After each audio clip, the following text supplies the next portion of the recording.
Okay, folks, welcome to Volume 4 of the continuing series, The Inner Circle Traders Market Maker Collection. This is Volume 4 of 12 installments in the continuing series. And this particular volume was going to focus specifically on advanced institutional order block and market structure analysis. Now, I've, I've released an idea on how I interpret the market and its market structure over the last 2 decades as it relates to the commodity market, currency market, and now uh, spot FX.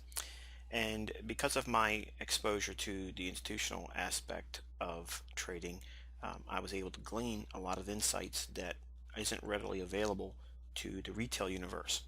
Now, uh, before I get into this, I want you to understand very clearly that it's not essential that you understand this to be profitable.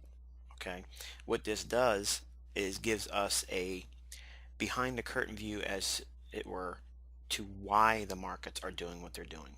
And for those that have an insatiable need for needing to know why something works, and because of my obsessive compulsive disorder as a human being, I had to know that myself. So going forward in your trading, if you aren't at that stage now, okay, and you're profitable, um, out of sheer morbid curiosity, one day it might just, you know, prod you to investigate, if you will, why certain market truisms are what they are. Why do markets take on a persona of retracing into previous structure, order blocks, and why do they react as they do in your charts? And by understanding the mechanics of the institutional side of how orders are placed on large scale entities like banks and large institutions, you'll understand very clearly why the markets ebb and flow higher and lower, where they retrace to, where they expand to, and then pause. All of those characteristics will become clear to you once you do an in-depth study of what price action has done on the left side of your chart. You'll have a greater understanding of what's to come on the right side that's unknown. Okay, and a lot of the study that we will be encouraging in this volume and in volume 5 will be on a hindsight basis. Now, I know a lot of folks are um, uncomfortable with the word hindsight, but you have to understand you can't arrive at a greater understanding of something until you have seen it over a period of time, exposure repetitively. Okay, and what it does is it trains your eye to see the characteristics that are inherently generic to this repeating phenomenon. Now, the phenomenon I'm referring to is the order block specifically. Now, it's not enough just looking for a down candle to buy into and an up candle to sell into. There's got to be some framework around those ideas. Otherwise, it's simply just, it's chaos, and you're just going to be in there frustrated because you're looking for something that doesn't exist. Okay. So, also, let me toss this out there. I want you to be aware that I am cognizant of the truth that just simply looking at the charts on the left side in great detail, in hindsight. Okay, for instance, if you study the market in back data, looking at going over old price swings and such, say you do it for 2 or 3 years worth of data. Okay, I am not going to sell you the idea that's the equivalent of having 2 to 3 years experience. Okay, that's perpetuated by the retail universe. Okay, what it does is it just builds a familiarity to a concept. It does not give you experience. The experience will come from you trading on the right side of the chart in unknown data. That's where the real learning comes from. Do not be lulled into believing just simply because you're scrolling back through old data that all of a sudden now trading is going to be easy for you. Okay, or so-called advanced pattern recognition trading or harmonic trading is going to be easy for you because of that. No, it's not. The learning, you haven't even began yet, because it has to happen from the right side of the chart. And that's what my video series, this one and all the ones prior to it, have been really trying to uh, perpetuate in you, is the understanding of the expectancy of your learning is not going to come from what I show you in examples. It's going to come from your exposure of what happens on the right side of your chart going forward. Okay, those are the life lessons as a trader that no mentor can share with you. We can't do that. Okay, my mentors couldn't do it with me, and I'm telling you, I'm not going to be the one that does it either. Okay, so there's a learning curve that each of us have to endure, and some of it's going to be quicker than others, and some other things will be a struggle. But if you do not give up and you maintain a steady forward momentum in terms of just plowing through the data, plowing through the exercises of getting used to seeing it, understanding time of day, day of week, time of year, seasonality, and understanding the large flows based on COT influences and commercial traders, that will all synergize into a greater understanding, and you'll see when it is specifically that you want to be doing your trading. I can't force you into this is how it's going to be every single time, because there's going to be minor variations and deviations from the overall ideas that I'm sharing in this particular series, because we are looking at the concept of institutional order blocks. There has to be a understanding that there still remains a gray area. It's not black and white yet. Okay, black and white comes from you doing your trade and exiting the trade, and the final results are what they are, black and white. Okay, while we are trading, we're always in that gray. We can't get out of the uncertainty of whether or not the trade is going to be uh, as we expected prior to hitting the enter. Okay, so I put all that out there to understand. I understand that you are expecting specifics in terms of exactly this, exactly that, and it's always going to look like that. Okay, it's not going to be like that. There's going to be some minor deviations, but when you understand what's going on behind the scenes and why institutional orders should be, flooding the market, and when they should be scaling out of those trades, then you'll have a greater understanding of what order blocks are going to be good, what order blocks should be avoided, which are low odds or expectancy in terms of profitability, and which ones are high odds of being profitable if traded. Okay, and that's really what we're going to try to be focusing on specifically in this module. And then we're also going to be dealing with when we're wrong, how that is still advantageous to you as a trader, and not to be fearful of taking the next trade based on your failed order block. Okay, and when we talk about mitigation, not only will we be mitigating our own losses in volume 5 of this series, but we'll also learn how large institutions inject liquidity in the marketplace, and we're going to be hinting at some of those ideas in this module here as well. But more specifically, we're going to be looking at qualifying and quantifying solid, very trustworthy order blocks in your trading. All right, the ICT institutional order blocks.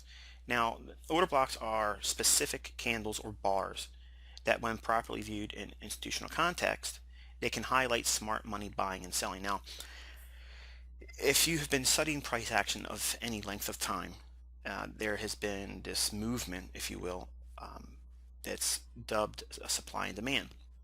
Now, while I agree there are certain aspects to the market influences, okay, that we see in price action that are governed by supply and demand factors, that we honestly, I believe, and I 100% subscribe to the idea that we as individual traders cannot arrive at the fundamentals on the level that the institutions do on a day-by-day basis. Now, we can have a long-term macro view on that, and that's very advantageous to our trading if viewed in that context. But if you're looking to trade on a daily based on fundamental data, I believe that if you're profitable, it's only because of coincidence.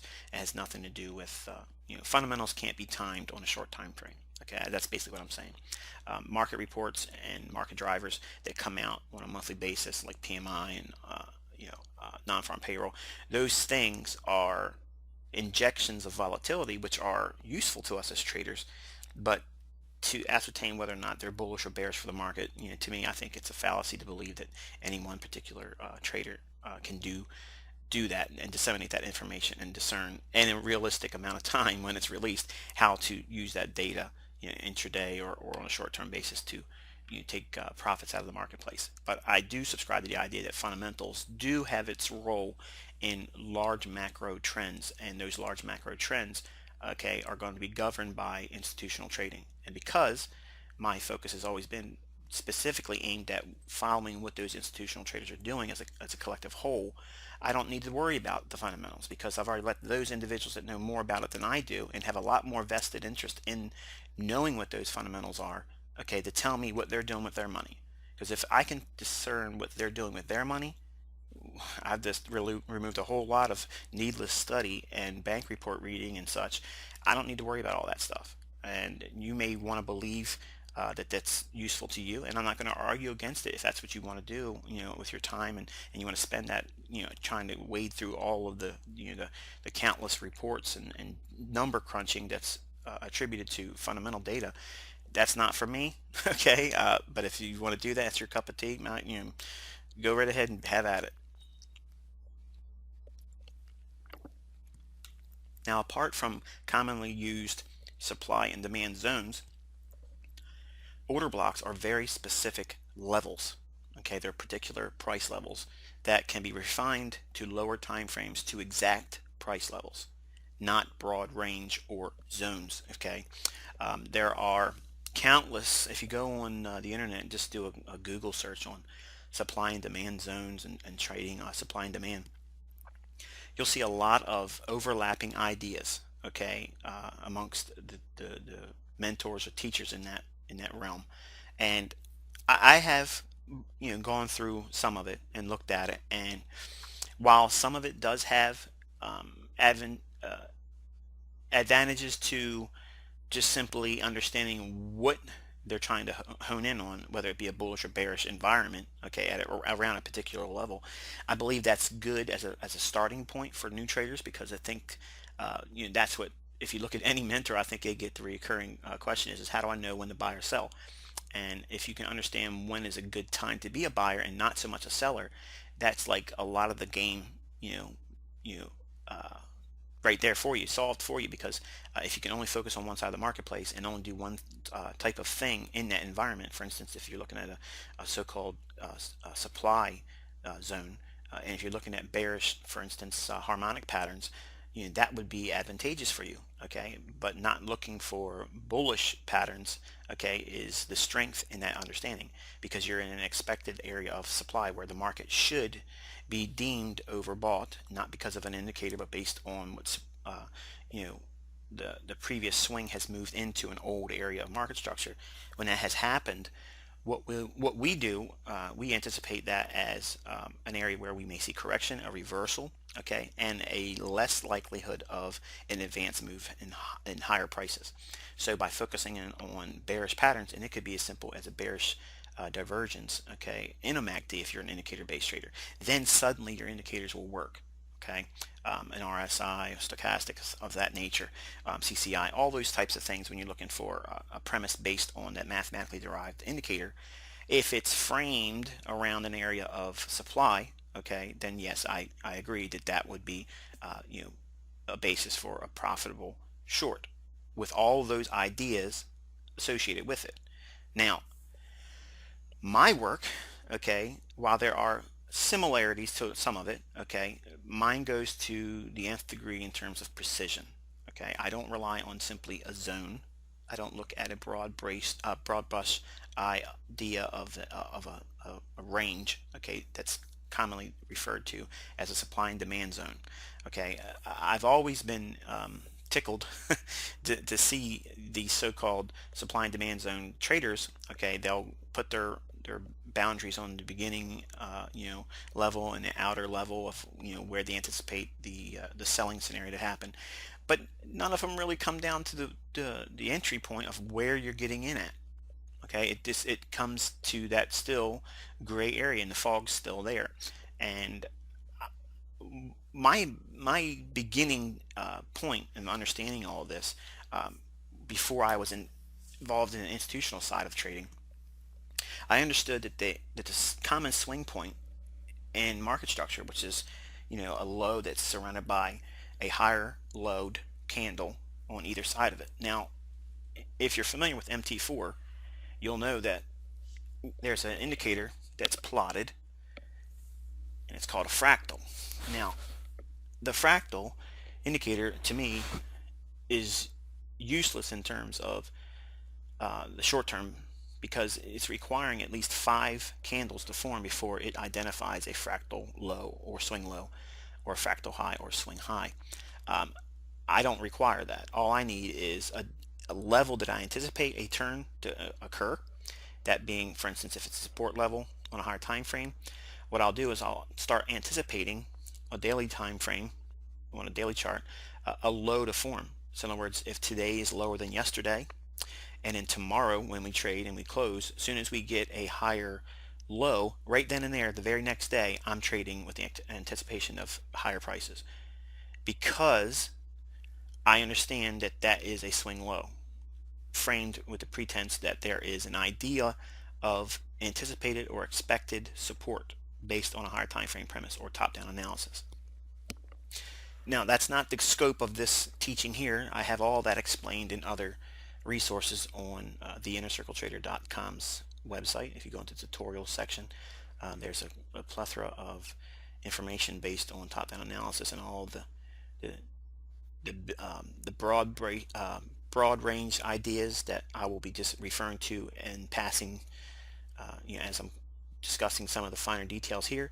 If I was to revisit all those things, I'd be looking at a course that would be 50 to 60 hours long, and you'd be inundated with information, and you really probably wouldn't glean that much from it because it would be just information overload. This particular course and series is really aimed at those individuals that have been following my work since 2010, released specifically just on the foreign exchange market trading. So all those resources that are being specifically aimed at FX are really being tied together with this one. So if you're starting here, you're really missing the point of all of it. You got to go back and through. There's no shortcuts. You got to go through all the old stuff. Okay, but having the understanding of specific levels, price levels, okay, and identifying where the institutions are actually doing their trading, because I believe you can ascertain that by looking at a price chart. That the advantages and why I moved from institutional trading and left that industry and moved into the retail world is because I could match up when the actual orders were going in and where that looked like it would be recurring in the price charts. Okay, and the common denominator is this. It goes back to the sheer volume of institutional traders and bank traders. Okay, the volume that they use when they're trading, they're not trading standard $100,000 leverage contract type specifications like we do. If we're trading a standard lot in foreign exchange in the euro, 1 pip is worth $10 per point. That's not what you're seeing in the institutional realm. They're trading many, many, many times larger than that. Okay, and the volume that is essentially their trades, they have to be entered when the market's moving against their intended direction of profit.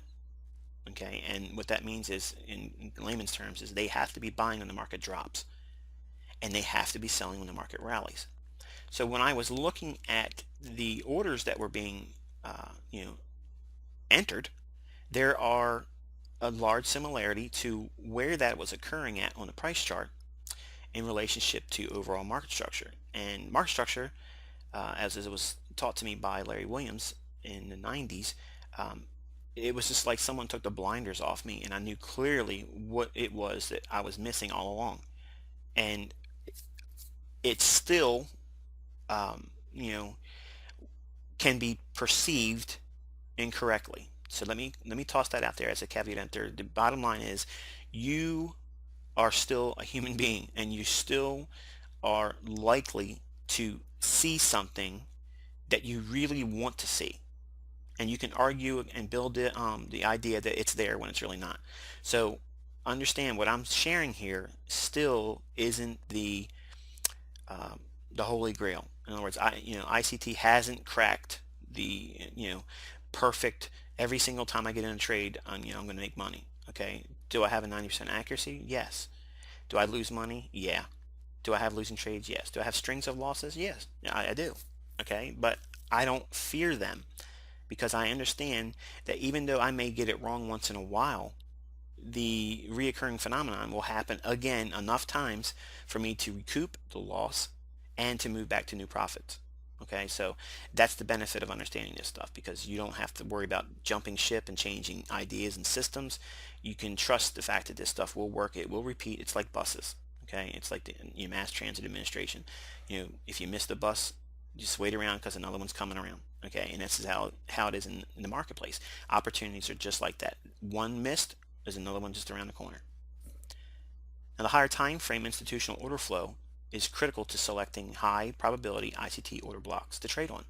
Now, understanding the current trading range, okay, is equally important in relationship to detecting the actions of the smart money traders or institutions and banks. Now, what am I talking about here? I'm specifically aiming your idea of study in higher time frame order flow. Now, what is higher time frame order flow? Well, that's the monthly, the weekly, the daily, 4-hour.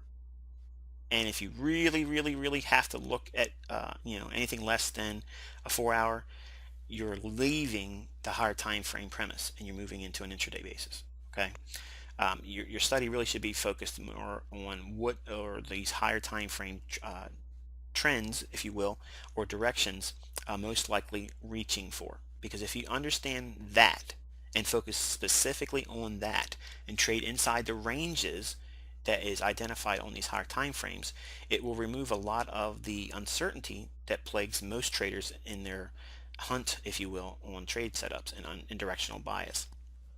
You don't need directional bias to make money, but it really makes it a lot easier in terms of getting into explosive moves and holding them for extrapolated price moves and price swings that go well beyond what you're expecting in the beginning of the trade.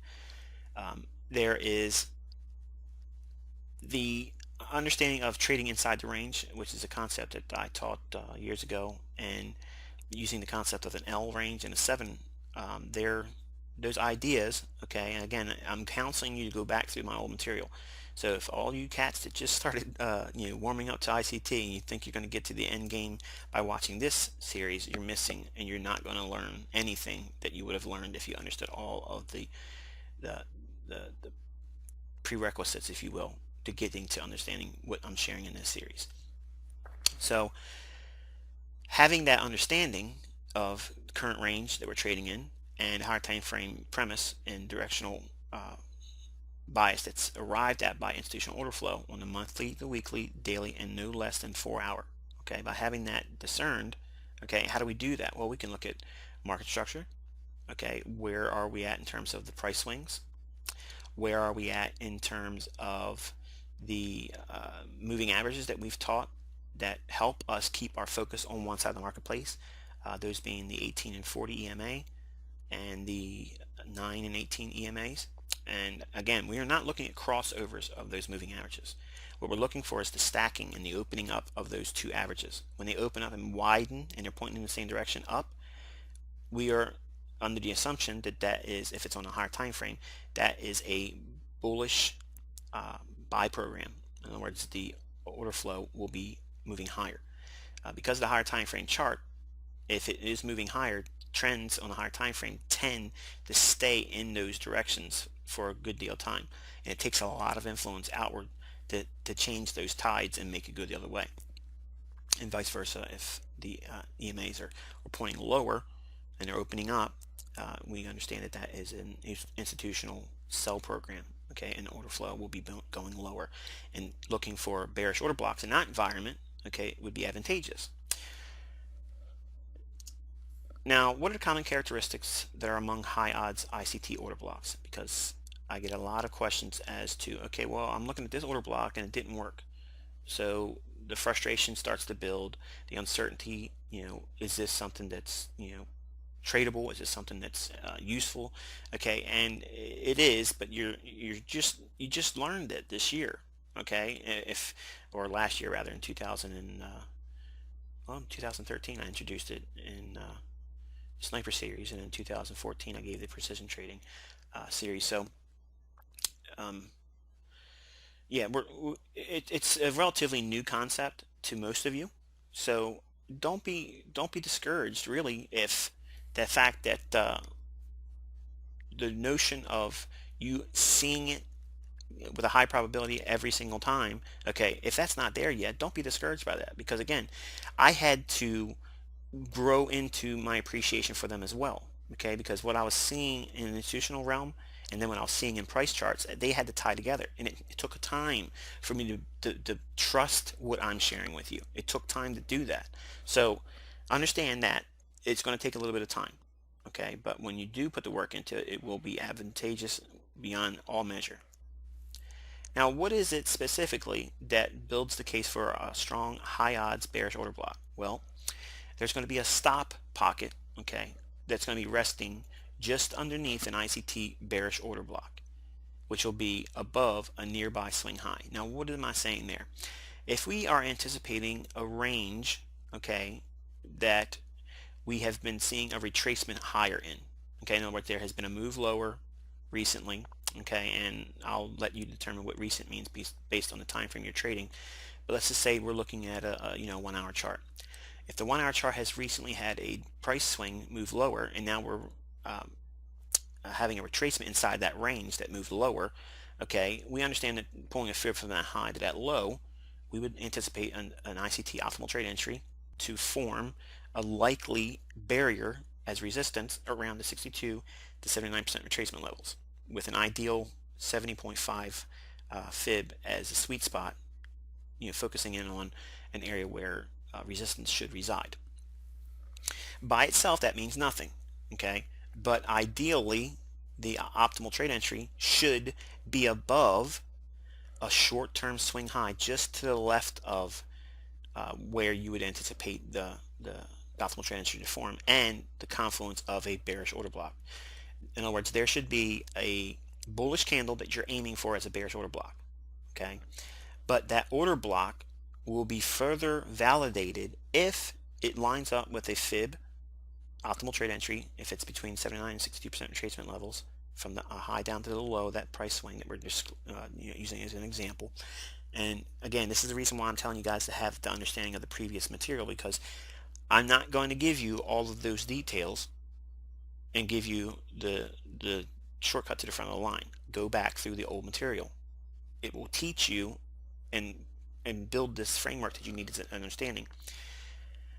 But if you have a short-term high, okay, in the retracement, okay, and while it's retracing inside of the larger price swing lower, there may be a smaller little retracement back lower, okay, that sets up a short-term high that will be below the ICT bearish order block. When that occurs, okay, traders will see that as a potential continuation and move lower. And what they'll do is they'll get short there. And what that happens to do is it provides liquidity. And what will happen is the institutions will see those orders stacking above that short-term high. What will they be in the form of? Buy stops, protecting their shorts, because they're going to believe that the market's going to continue lower based on that rapid drop down that they saw from the high to the low that we put a fib on. We understand it's going to probably most likely be a deeper retracement and move back to the existing bearish order block, which would be the bullish candle prior to the move swinging lower over the overall price structure. The institutions will put in buys to run those orders, okay, and what will happen is they'll put in a good buying influence, okay, and what will happen is once the market prints at that high, at that swing high, all of those orders that are above it and resting buy stops will become market orders to buy at the marketplace, and that will further drive price higher. Where is it going to drive it to? To the bearish order block, where they will have resting pending short orders to get short, selling out of what they use to get into the marketplace, okay, to drive the stops out, but also now to assume, okay, and accumulate more shorts at the bearish order block. Okay, so what am I saying here? You're going to see a confluence of optimal trade entry overlapping with an order block, and there has to be a swing high for a bearish order block prior to it reaching the bearish order block. Okay, in other words, in terms of range of pips, because I know some of you are probably writing it down. Well, how many pips will it be? It depends on what time frame you're looking at, because it could vary. Okay, and once we show some examples, you'll see clearly what I'm referring to. But we were talking about it basically in the last video when we mentioned true day, where the markets reached to in the previous session, previous day, previous week, previous month, okay, where they reach into the previous range to run stops. That has to be attributed to high odds order block selection, because there are going to be times when an order block doesn't have to have those stops to run, and it'll be outstanding, and that's fine, that's great. Okay, but if you focus on the ones that do have this scenario, you're going to find that they have an absolute barn burner of result in terms of having a profitable setup that resides at these particular bearish order blocks. And much like everything else that I teach, the concept is reverse it, and it's the same thing for the other side of the spectrum. For an ICT bullish order block, okay, stops will be resting just above the order block, okay, and which will typically be right below a nearby swing low. Now again, assume for a moment that we had an hourly chart, and we saw price find some support and had an impulse move higher. Okay, in other words, we rallied up pretty strong and fast. And then now we have recently started retracing back lower. We would pull a fib from the low that it had made at the implied support level up to the reactionary high, and as it's retraced inside that range, okay, we would anticipate an optimal trade entry, confluence, and a bullish order block. But what makes it strong is that there will be a short-term low form in the minor retracement back lower. Okay, it'll retrace a little bit and then bounce again a little bit higher, but not back to the old reactionary high that was made for that impulse move. Okay, and again, I'm going to give you examples of this in chart form, so if I'm confusing you now, just understand that these are the notes that you should have in your collection, okay, because this is what we have to to build the idea of, to ascertain high odds order blocks. But if a short-term low or swing low forms, okay, in the overall retracement of that impulse move off of a support level, okay, then what we described as the bearish order block high odds candidate will be reversed here. In other words, the institutions will put a very large interest in going short on that particular market or asset and drive the market to where the swing low and subsequent sell stops would be. And because those individuals that would see that short-term low, they would say, okay, well, the price action moved really, really hard. We've retraced. Look, we made a low. It may even make one of those fractal patterns that you see on MT4. I'm not saying you need to have that, but whenever it looks like it turns the corner, bottom fishers will come in and try to catch that low and assume that's the bottom of the marketplace. And when they'll see a minor little retracement, or move higher in their favor, their stop loss will go where everyone knows it will be. It'll be placed directly underneath that short-term low, which will be just above the bullish order block, okay, or the down candle prior to that big impulse move higher. When we have the stops ran out, those stops become sell orders at the market, which will provide more influence to drive the market back down into the bearish candle prior to the impulse move higher at the support level.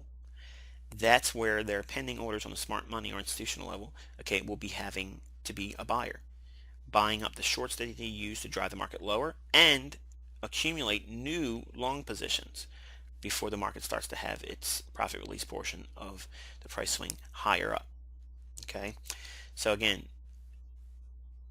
ICT bullish order block high odds is going to have a confluence of optimal trade entry, 62 to 79% retracement level overlapping, and there should be a short-term low just above the order block inside the overall framework of the impulse move. And what will happen is you'll see the market drive lower below the stops out, re-enter the bullish order block or bearish candle in this respect, okay, and then you'll have what I view as a high odds bullish order block.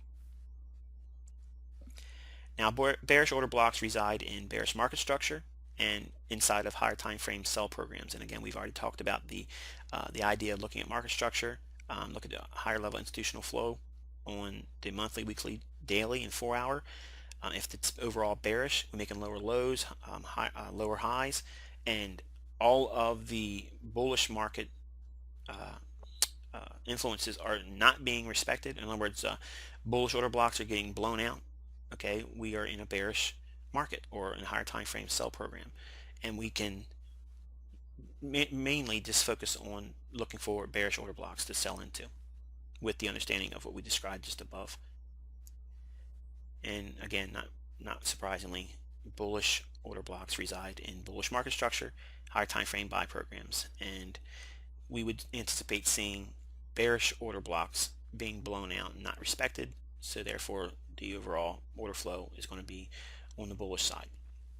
So now with all that, let's go into the charts and look at some of these examples of how we can qualify and build confidence around when order blocks are good and when they're not.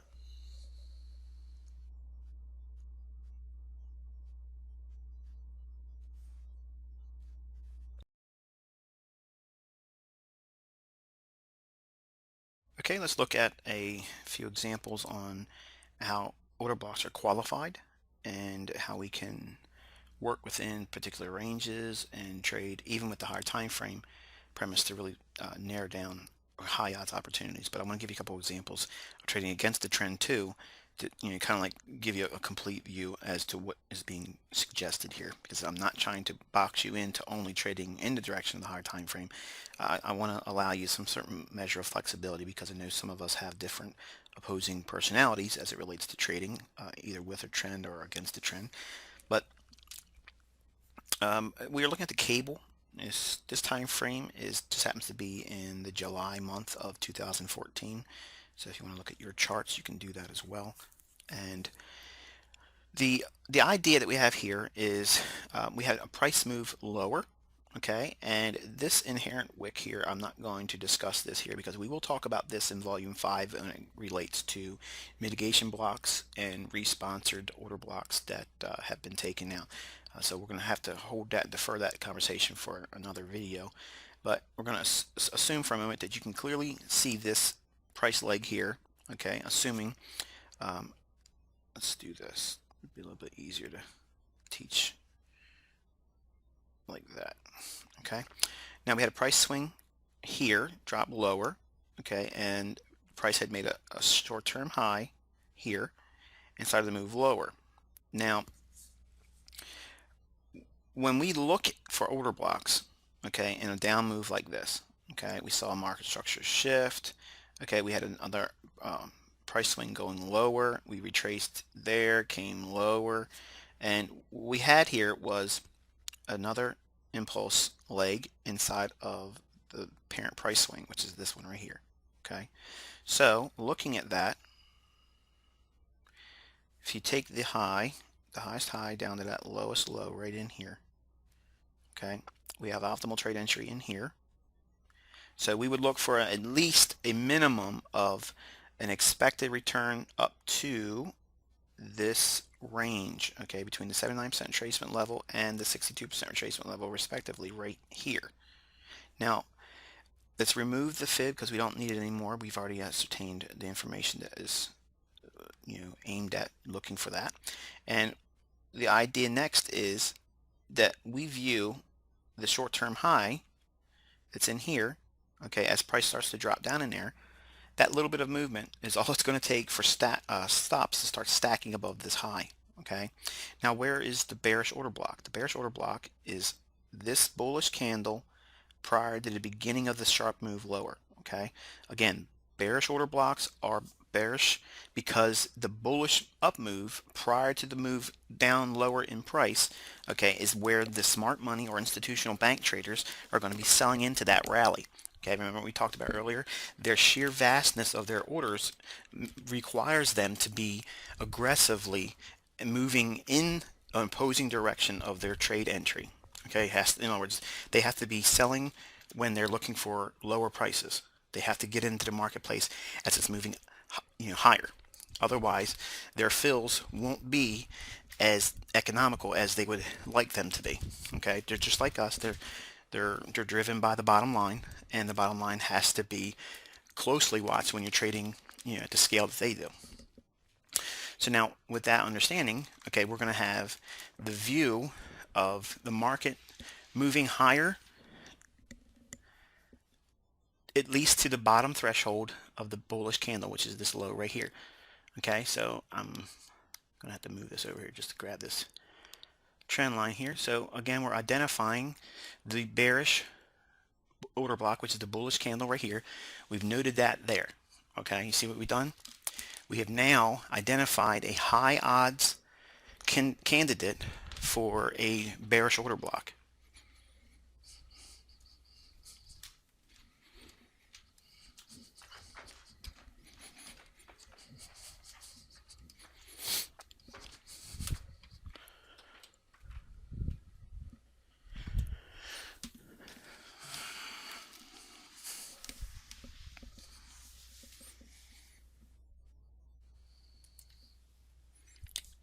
Okay, so keeping with the general theme of how I view my own trading as a sniper, okay, we could have our crosshairs at this particular level, minimum threshold on the upside is it has to trade at least to that 171.36 level.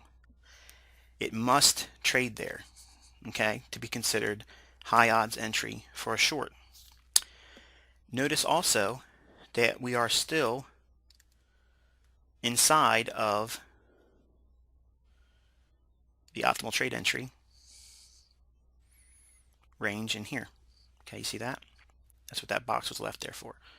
Okay, and we also blew out this short-term high right in here. So they did what? Let me ask you a question. What do you think the banks were doing right here? Well, what time of day was that? This vertical dotted line here delineates midnight in New York. Remember we talked about true day? True day is how we view the market activity by the smart money. Okay, how are the banks working on an intraday basis? Okay, what are they doing? What is the business model they're using? To inject volatility, to induce liquidity, which is what we're seeing an example of here. This induction of liquidity, okay, is a result of a stop run, okay, that is clearly framed and repeats all the time.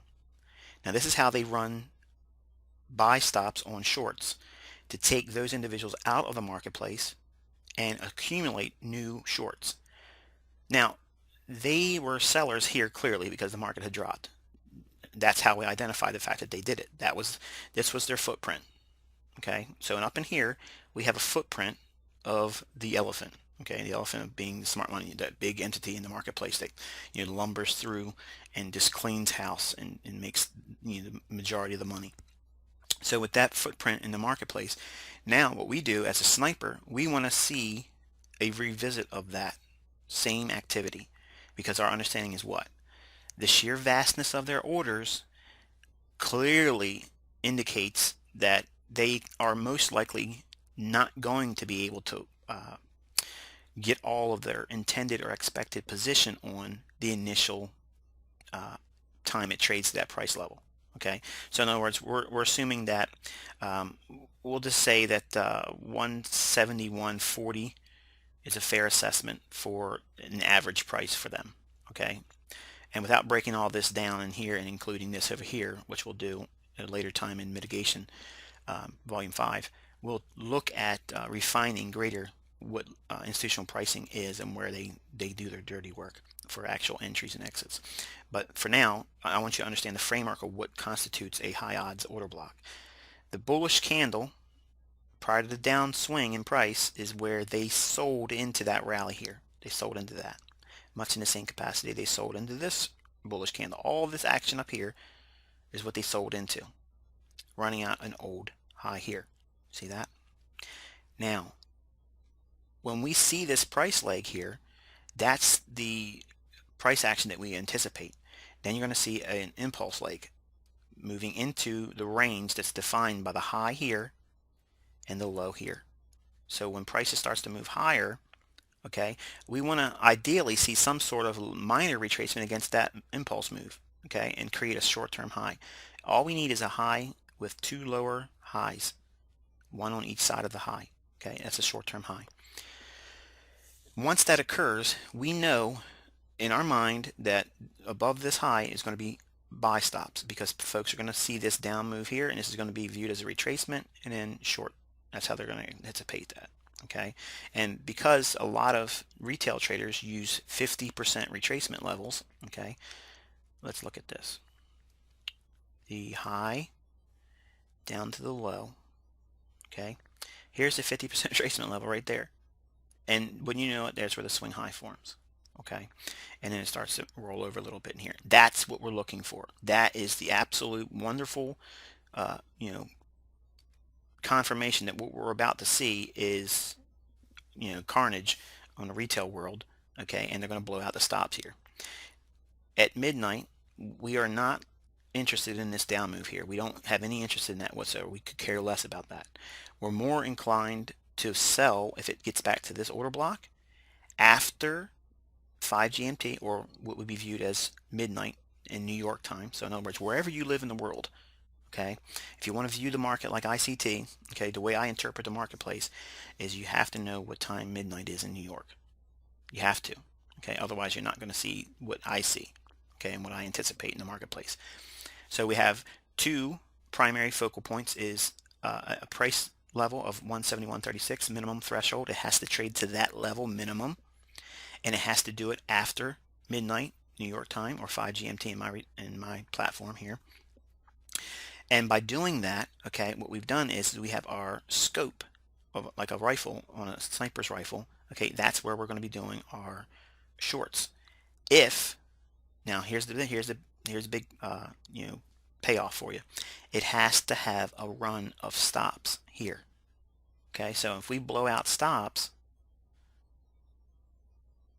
as indicated with this little short-term high here, as soon as we gun stops here, which we see it here happening, okay, we know that it's going to fuel the rally up into this order block, propelling them into an area where they could do more selling. And look at the immediate response there. It trades up into that range of this previous order block, and then boom, slams, runs away the other way. Okay, you see that? That is a high odds bearish order block. Okay, and true day down here calling it, hold, and then you see a profitable result as it is indicated in the charts here. Okay, we have a big run on stops here. Okay, and again, we're going to talk about this whole price structure because it's not in the scope of what we're teaching here, but it will be dealt with in volume 5.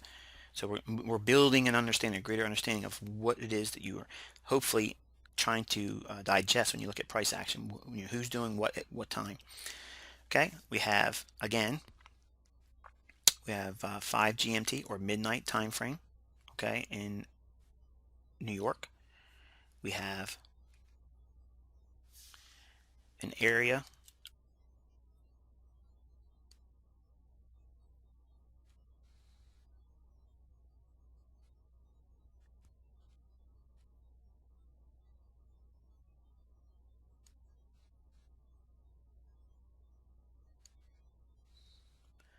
where we see stops ran right here. This is a short-term high inside of the range here. See this just drop down here. Now, why am I not talking about this? Because this is a climax reversal, okay? And climax reversals rarely see a return back to the high, okay? And again, this will all be talked about in great detail in the mitigation volume. So we have stops, known stops that will be right above this high, okay? And a run up. See that run up here? This little drive higher. Where's the order block that it's reaching for?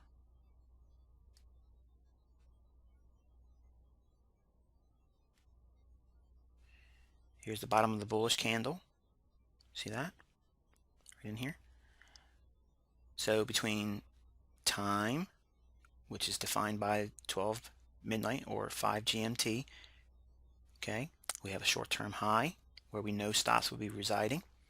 A run higher, okay, Judas swing, much in the same vein. This was a Judas swing here, lulling traders into believing it's going to go higher, and into an order block, and pour fib up. If I grab the right tab. Okay, so we have this high here and the low prior to it. Here's the sweet spot inside the optimal trade entry. Okay, here's the 62% retracement level, 79% retracement level right in here. So we have one more example of precision, okay, for London Open.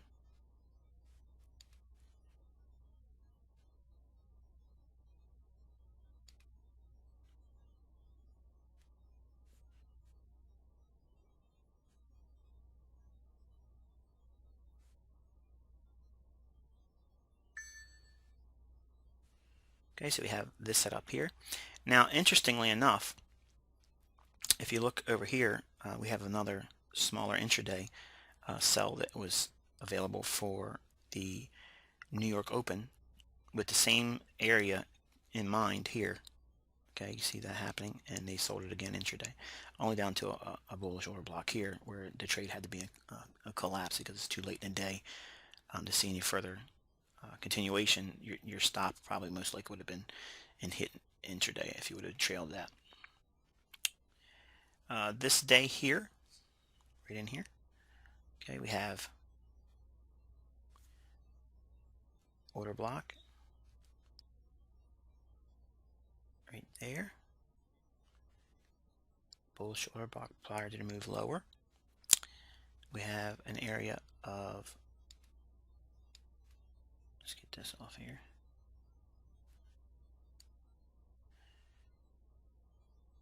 clean highs. You see that? See how clean that is? Okay, and price running above it. So we have this area right here.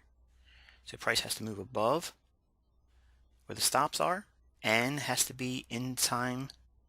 So in other words, we have 5 GMT here, we have a rally above time and price, okay, and inside this order block. You see inside that order block. The notion of a reclaimed, okay, or responsored order block, I'll just give you an example of it here because it's staring you right in the face.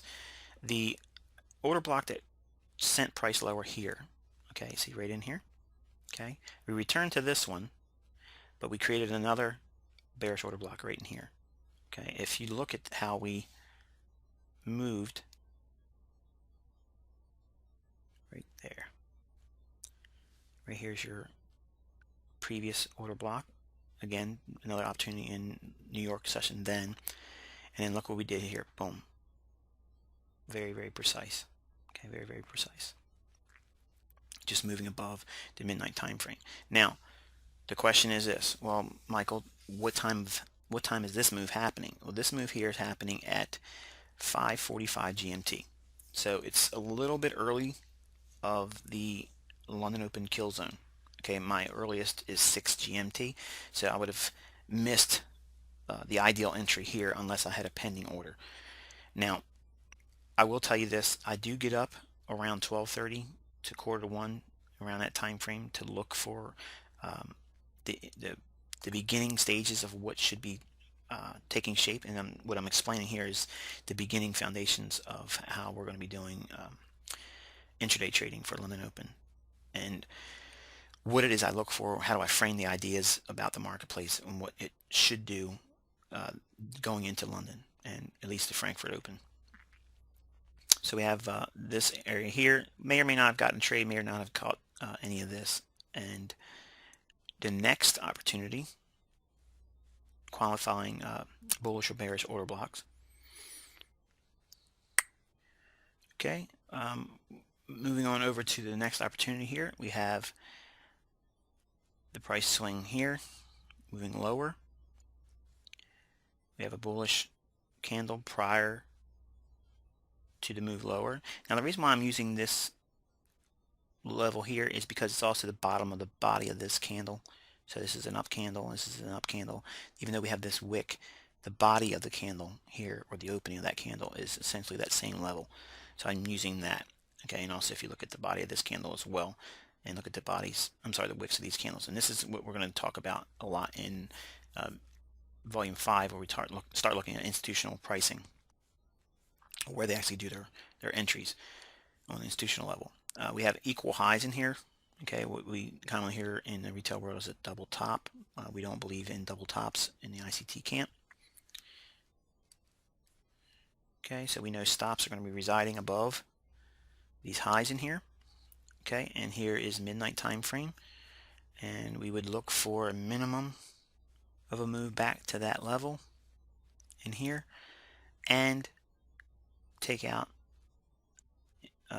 the low of the bullish order block. I'm sorry, the bullish candle, which makes the bearish order block.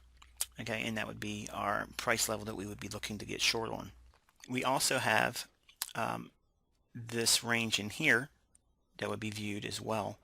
We have this price swing down here, and using that as our basis, okay, because this could have been very easily viewed the same way as we're describing here. We have a short-term high right there. So stops would have been resting above this. Price moves above. We are clearly in London Open kill zone here. We do even return back to this previous order block and this order block, and stops are ran, making a higher high here and selling off as a result. This being a 5-minute chart, if you went down to a 1-minute chart, you can actually even fine-tune that even more down to this particular price level right there. That's how we can really refine the risk and increase the reward to risk ratio. Okay, moving on to the next example in here. We have, let me draw back up. Okay, we have price in here really not giving us the return to what I would have liked to seen, at least this bullish order block here, maybe even this one here. Did not do that one here. We did see it return to this one, and let's get rid of these and work with horizontal lines and not be so cumbersome.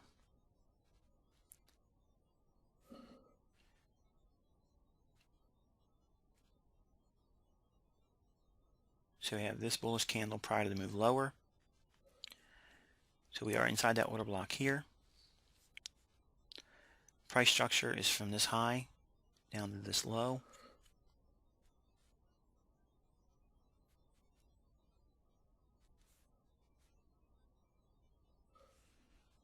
Inside optimal trade entry in here. And we did trade against that order block. You know, look at all the candles in here, just the highs of them, just tagging against that price level, and then moving lower. May or may not have been a good early entry, but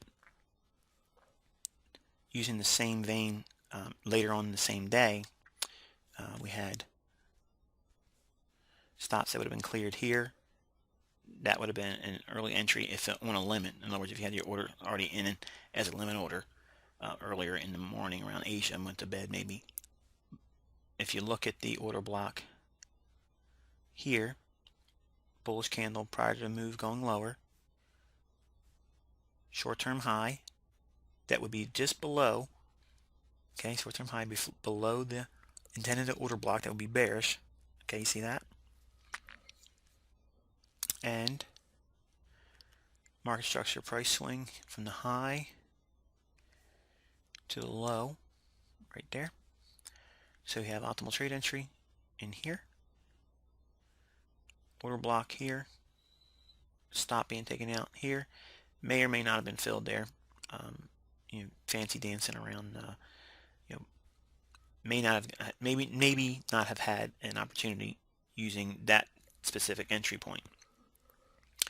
We have a bullish order block here that does reside with the sweet spot in here, which is, I think, is nice. But if you're reaching for that 79% retracement level, which is what you hear me not try to drive too hard, I like to use the sweet spot if I can, but risk permitting, the 62% retracement optimal trade entry level is where I ideally do most of my trades. So again, you can go back through all my other material and you'll hear me say that. It's wonderful, and when I show examples of how the 79% retracement level really encapsulates the high and low of the moves, everyone assumes I'm getting that price. I'm not getting that price. Many times I'm getting this price here, or something in between the 62 and the 70.5 level. I might try to get creative and look for a level in there, especially if it's a round number. In this case, we have 170.90, which would have been a really good opportunity on this particular day. But my point is this: you see how they're running liquidity into the market by blowing out buy stops, okay, causing the market participants that had stops here to be buying at the market. Well, who's going to take the other side of that market trade? The smart money. They're selling it to them, and they're going to hold that position profitably. All right, let's go back out to a 15-minute time frame. It's getting a little messy looking at this.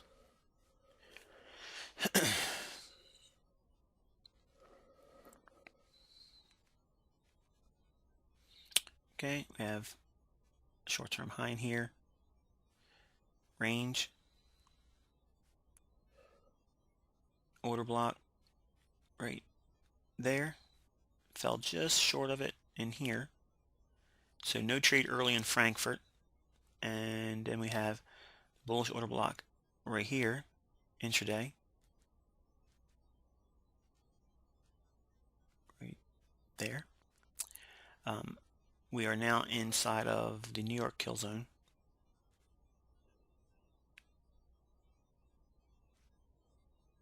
Short-term high.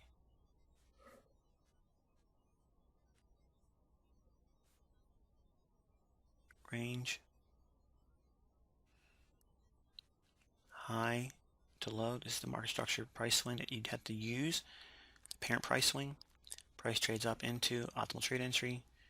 Right in here is your potential entry for the 1300 GMT time and subsequent price drop.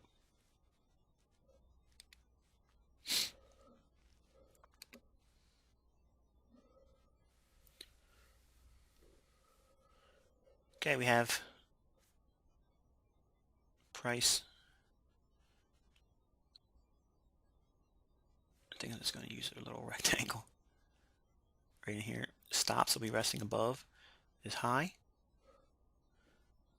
Parent price swing, market structure, high, down to the low. See that price swing here? Equilibrium, right in here, halfway through. So you have a price swing high, down to low, then a measured move from high to low. And let me give you an example of what I'm talking about there. So you can see the symmetry that's in the market. So you have this range from this high down to that low. If you look at the range here, it's almost the same thing. So we have very good market symmetry there. Very good symmetry.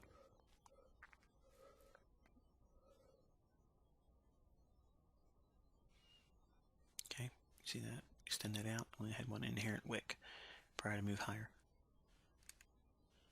I only toss that in there because I love seeing it when it happens. It's really really outstanding when you have something like that. It lines up with your understanding of where the market should be going.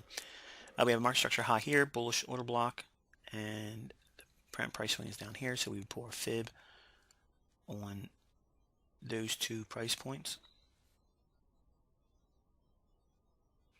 Okay, this low to this high. Optimal trade entry is just a little short of the order block. Stops are indeed ran out. Using this price high right in here with this low as your minimum threshold for order block here.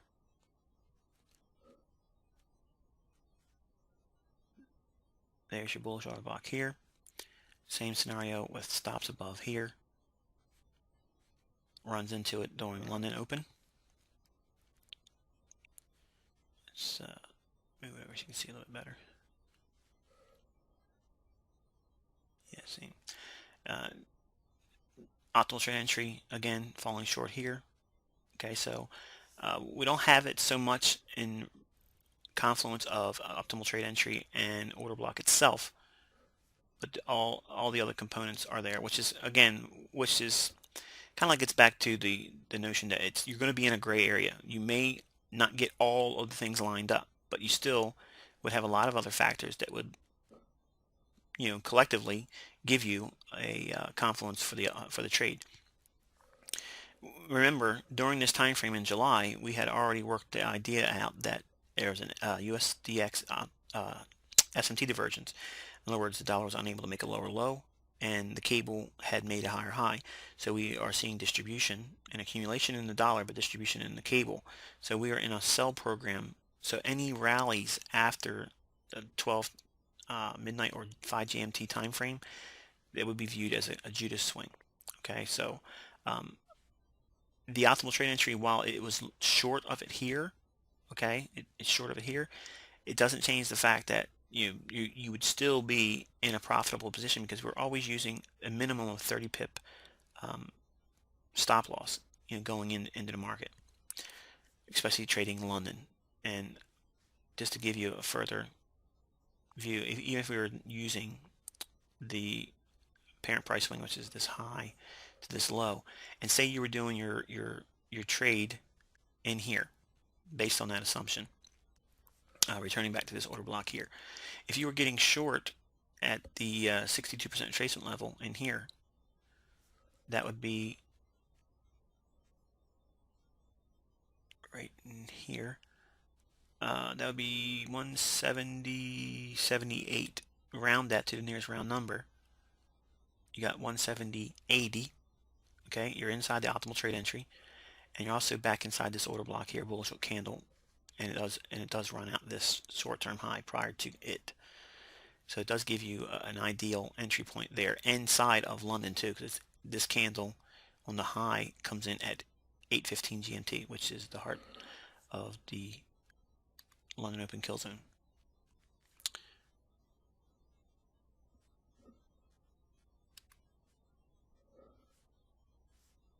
Okay, and this one here, I'm tempted to go over the mitigation block, because there's a lot of examples of it in this section of market data that we're using to teach the principles that were used all throughout this year in 2014. Just know that this low back here will be talked about, and we'll just have to revisit it at that time. But for now, we're just going to say for a moment, you didn't know anything about mitigation blocks. Okay, we're going to just assume that for now. And we can see clearly they have a low here, and the market had a nice little turning point in here. Okay, and we also have the bullish candle prior to the move lower, and we also have the body of the candle, this bullish candle as well. So this is a good level. Stops,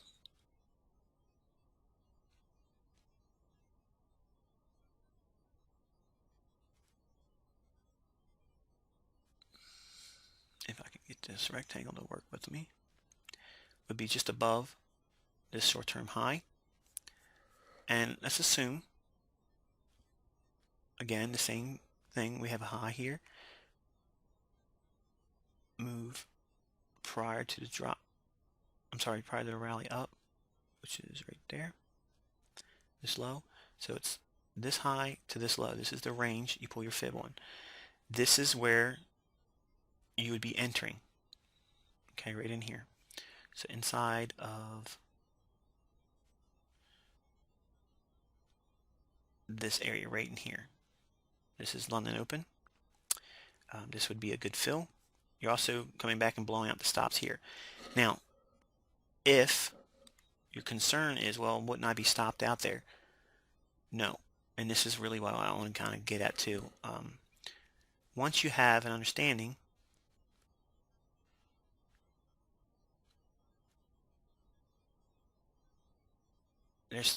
there's 30 pips. Right there's 30 pips. And say you're getting in right at the 62% tracing level, right there. Okay, your stop's up here, way up in here.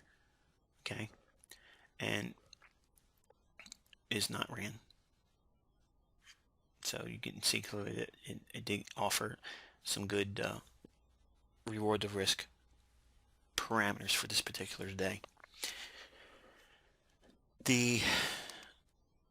Again, the idea is if you're looking for really good trade setups, because I'm not trying to teach you to trade every day. I don't trade every day. Okay, but if you're looking for really one good setup a week that really lines up a good level of confluence of events and factors, this is one way that you could arrive at that goal.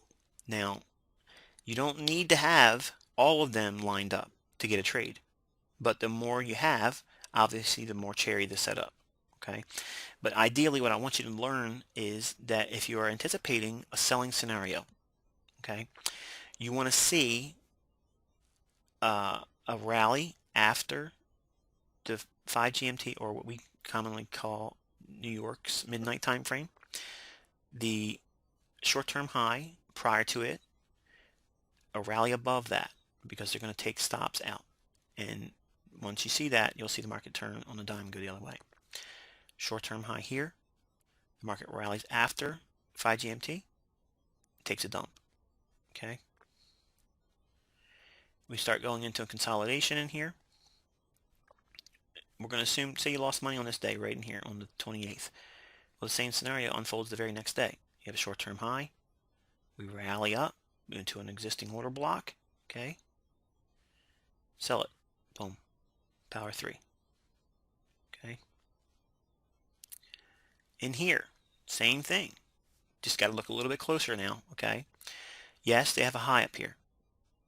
The move after 5 GMT, okay, trades lower, trades lower, trades lower, trades lower. But then we got to go back and look at what's been going on prior to this move. And we'll talk more about this in volume 5. But right in here, there's something that's very influential in terms of price. Okay. And you can see a short-term high here. It gets ran out above this high here into a previous order block right in here. Let me draw that in there because I know some of you are thinking, oh, it ain't there.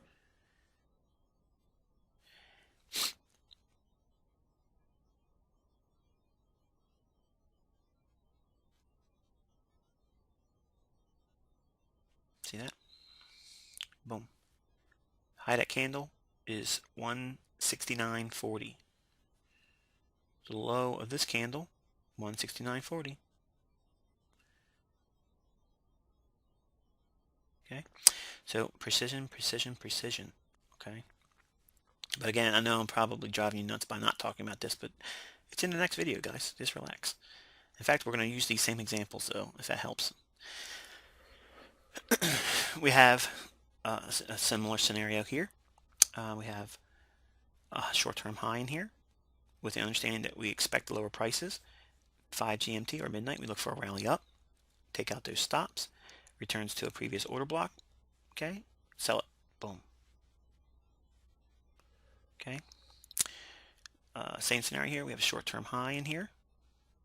Okay, early stops in Frankfurt. They gun it up higher, taking out the stops, returning to previous order block. Boom. Sell it. High probability. Consolidation. Say you lost money. No problem. People lose money sometimes. Same scenario here. Okay. Maybe you didn't have a trade here. Maybe you did or didn't. I don't know. Okay, but let's just say you didn't. I know I didn't trade here because this was the week going into my birthday, and I didn't do anything there. No trade there. Nothing would have been triggered on that.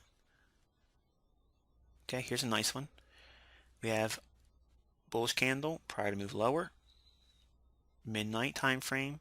Short-term high. Okay, notice it only needs a lower high on either side of it. Okay, and once it creates that, stops will build on that because it'll look like this to everyone at the time. That's a bear flag. Everyone's going to say, oh, it's classic bear flag. Look, it's found some resistance here. Okay. In fact, they'll draw a line, go back to this high here. Okay, and say, well, look, this is clearly resistance. It's in a bear flag formation. It's been dropping, so we're gonna sell it here and put a stop loss right above this price point here. You should be looking at this as a price high, okay, in this order block, and when it gets back up to minimum threshold of 168.54 after midnight, after it guns out these highs, this high short-term stops right in here, boom, you're looking to be a seller. Okay, and then the result is profitability. And then that same expected bear flag formation in here did eventually materialize, but just wasn't able to pay those participants that were trying to take advantage of it then. Same scenario here, bullish order block, prior to move lower, we have a short-term high in place inside of the price swing or range. You have an impulse move higher, then have a minor retracement inside of it. Stops will build above this high. They gun it, boom, after midnight, okay, into the order block, sell it, bang, right there. Lower prices as a result. Okay, you see the repeating theme? By having the higher time frame premise in mind, you'll know what they're going to do and where they're going to inject volatility and liquidity. The liquidity that rests above short-term highs in bearish markets is where they're going to gather up and collect and accumulate new shorts and knock out those participants that would have been profitable. Think about it. If those individuals that were short in here were never knocked out, they'd be profitable down here. You think the banks want that? No. You think the large institutions want that? No. You think your brokers want that? No. Okay, so all of those things are going against you as a trader, so you need to be thinking about that when you're taking your trades. Here's a day that you may have lost money again, and here's another day they say you would have lost money as well. Very next day we have price moving. Here's a short-term high. Here's midnight time frame. Now understand what we're looking at. Okay, we have a low here, and look at the high back here. This is why you want to look at your charts away, like turn your computer on, look at it, sit on the sofa, and have it sit on maybe a coffee table across the room, and just look at it from a greater distance. Because again, if we start zooming in and only looking at the little minor moves like this, you're going to forget about these parent price swings like this high down to this low. And these are some of the things you need to be doing as you cycle through your time frames. Obviously, everyone has their pet time frames. You mind daily, 4 hour, 1 hour. But this is the price swing that you need to be aware of. This low, that high, back here. If you don't have that in mind, you won't ever see these events. Okay, where after midnight, price runs a short-term high where the stops are. Boom. Even in Frankfurt, we have double tops. Everyone calls this stuff in retail world, and it's just like a magnet for everyone to put their stop loss right above it. And you see that happening right in here. Boom. On this candle at 9:30 GMT, August 13th, 2014. Boom. Right there. Okay. That particular day, okay, would have been astronomical in terms of profitability. The parent price swing, you have an order block here. You have a very handsome order block right there, which actually lays right on top of the 79 tracer level, which is really good confluence. With that in mind, that particular level, it looks like it's around 168.42. Is that what that is?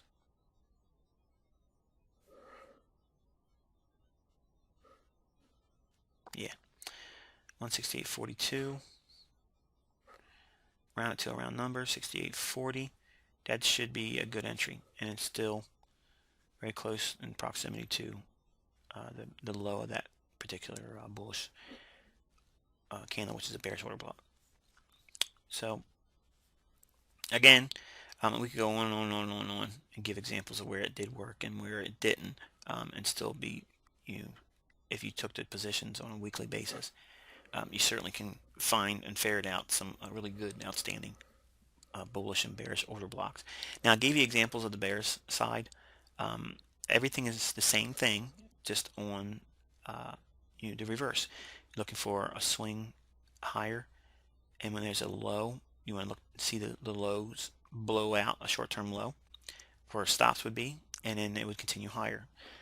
So everything you're seeing here on the sell side, just reverse it for the buy side. And that's going to take a little bit of homework on your part, and that's good. It's not all about me giving you cherry-picked hindsight perfect examples. I want you to look at the charts and see for yourselves across numerous pairs of currency pairs. In other words, looking at not just the cable, look at the fiber, look at the Aussie dollar, look at Kiwi, Canadian. Um, it's important that you understand it, and even the dreaded yen. I don't like it, but it works there too. I just don't like that pair. The all these concepts are there for you to be studying and building an ideal framework for how it works in the past and anticipate seeing it in the future. And again, that's where the learning takes place, seeing it unfold real time in your own charts, marking them up in advance, saying, okay, there's a high here. We're in a sell program. They're going to take the stops most likely and return to a previous order block. And at midnight, we're going to see that Judas swing move higher, sucking everybody in on the wrong side of the marketplace. And then there you go. You see it taking place right there. And since it's a wonderful example here, I'm going to close this video on this point and encourage you to do your own study. Don't take my word for it. Look at the charts, study it, and when you start seeing these factors build upon one another and you get a greater confluence of things, you'll be able to build a greater trust in the order blocks that you're trading off of. And understand that the 30 pip stop loss is your shield, even though you may have the overall context correct. If you try to trade with too short of a stop, it can still be right in your directional premise, but be taken out nonetheless and not see the profitability that would be available had you used the 30 pip stop. So until then, guys, until we move over to the fifth installment, I wish you good luck and good trading.